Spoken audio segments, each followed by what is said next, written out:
Well, we know the holiday season can be filled with joy, but it can also be filled with stress, right? Gathering with extended family members, traveling, wrapping presents, you get the idea, can create anxiety. Dr. Sue Inonog joins us now. She specializes in internal medicine with Harbor Health. Thank you so much for your time. Welcome to KVUE, welcome to Austin. Thank you. She recently moved here, so we appreciate your time. This holiday season can be very stressful, can be overwhelming. What does that stress do to our bodies exactly? Yeah, so when we encounter a stressful situation, it actually activates a network of nerves called the sympathetic nervous system. The sympathetic nervous system helps regulate what we call the fight or flight response. I know a lot of people may have heard about it, but we've evolved the fight or flight response to survive a threat. So for example, if you encounter a grizzly bear in the woods, you'd either want to fight, not in Austin, you'd either want to fight or fly away from the threat. So the issue is that the fight or flight response can be activated for stressors both big and small. It doesn't differentiate. But what it does is it releases a series of different chemical messages into the bloodstream to different organs in our body. So what signs should we look for? Because a little bit of stress is okay, right? It's just when it all adds up, like all the situations we just discussed, and it becomes too much.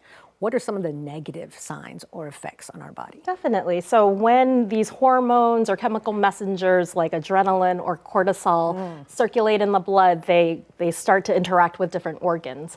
And so, for example, when it affects the heart, you can see increases in heart rate. You can see an increase in blood pressure due to its effects on your blood vessels.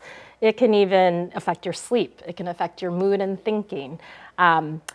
Cortisol can also help the liver release sugar into the bloodstream, and the sugar in the bloodstream gives us the energy to kind of survive the threat or stress in front of us. Okay, and so you brought up the hormone cortisol. What does having too much do to our bodies exactly? Yeah, so cortisol has a huge role in metabolism, inflammation, our immune system. So prolonged activation of cortisol can really affect all those different types of systems. So if we're seeing increases in cortisol that correspond to increases in blood sugar, you might be at higher risk for developing prediabetes or diabetes. Sometimes, again, if it's affecting your metabolism, it could lead to weight gain. I was going to say, right? You read a lot about that these days, about how having too much cortisol can damage your body. All right, so then what foods can we turn to maybe help metabolize the cortisol? Yeah, so when we're thinking about the holiday menus, I would definitely recommend foods rich in antioxidants, foods rich in magnesium, foods rich in omega-3 fatty acids. So all of that kind of has anti-inflammatory effects. Omega-3 fatty acids and magnesium help metabolize cortisol, so reduce the cortisol levels in your blood.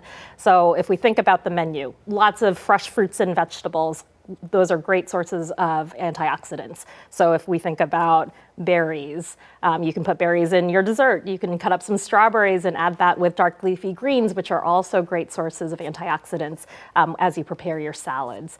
Omega-3 fatty acids include walnuts, chia seeds, flax seeds. So make sure you're sneaking that into some of your baked products. Try to. Yeah, right.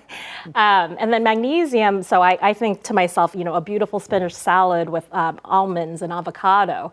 That's a magnesium bolus right there. There you So go. that will really help reduce Lots the of good cortisol. advice. Thank you so much for your time.